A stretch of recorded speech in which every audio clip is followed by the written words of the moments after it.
Salut les parents montessoriens, je suis ravie de vous retrouver sur cette vidéo. Aujourd'hui c'est une vidéo assez particulière parce que c'est la fête des pères. Alors j'ai tenu à faire cette vidéo vraiment pour souhaiter une très belle fête à nos super héros, à nos maris, aux parents, aux papas de nos enfants qui au quotidien nous soutiennent et qui nous permettent de pouvoir vraiment éduquer nos enfants au mieux. Donc je profite de cette occasion particulière pour vraiment interpeller les parents sur vraiment moi voilà, sur des statistiques que j'ai pu voir il y a quelques années déjà, et moi étant maman d'un petit garçon qui est grand maintenant de 9 ans, c'est vrai que j'avais été vraiment choquée par des statistiques en fait qui disaient que les garçons dès l'école primaire, dès la maternelle, avaient 2 fois plus de difficultés que les filles. Et justement dans ces recherches qui avaient été faites, il était clairement notifié que le fait que par exemple que les papas puissent s'impliquer voilà, au quotidien concrètement dans la vie de leur petits garçons, surtout parce que les petits garçons ont besoin d'avoir des modèles masculins, ça pouvait les aider vraiment à s'épanouir, à grandir et à réussir davantage à l'école. Du coup, je profite de cette journée où on célèbre, où on met les papas à l'honneur pour vraiment encourager les papas,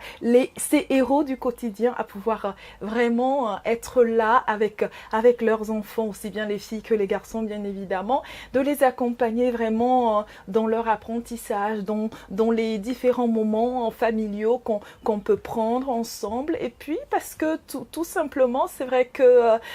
selon les statistiques, il y a beaucoup plus de femmes qui s'occupent des enfants. Du coup, pour les garçons, il y a un déficit de papa, de présence masculine. Et du coup, voilà, j'ai profité de cette journée particulière pour interpeller un peu les papas, voilà, afin qu'ils puissent prendre leur place aux côtés de leurs enfants et puis à nos côtés, à nous qui sommes mamans, pour qu'ensemble qu'on puisse vraiment accompagner nos enfants sur le chemin de la réussite. Et puis mis à part ce qui se passe à la maison au quotidien, on sait aussi que dans les écoles, il y a par exemple à l'école primaire, il y a 80% des professeurs qui sont des femmes. Du coup les garçons n'ont pas forcément de modèle à imiter, des modèles de réussite, et au collège il y a même plus de femmes professeurs que d'hommes. Donc tout au long de leur parcours scolaire, ils ont quand même voilà, un manque d'identification de personnes à qui vraiment ils peuvent, vraiment sur qui ils peuvent prendre exemple. Tout bêtement, Maria Montessori aimait dire que l'adulte doit être un modèle pour l'enfant, et donc que les parents puissent vraiment prendre davantage de place dans l'éducation, que ce soit pour accompagner les enfants pour les sorties scolaires, accompagner les enfants dans leurs devoirs le soir, ou pour juste lire une histoire. Vraiment, j'encourage les papas, je t'encourage toi papa qui m'écoute, à pouvoir vraiment être là auprès des enfants pour pouvoir t'impliquer davantage pour la réussite de nos enfants. Je te remercie de m'avoir écouté, et si toi qui m'écoutes, t'es une maman, je t'encourage à partager ce message avec ton mari, avec ton conjoint, pour que vraiment que nous puissions avoir davantage de papas, davantage de pères qui au quotidien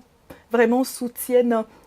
l'éducation de leur enfant, s'impliquent davantage dans tout ce qui touche vraiment à la notion de transmission, à la notion d'éducation. Donc, je te remercie de m'avoir écouté, et puis encore une fois, joyeuse fête des pères. Au revoir.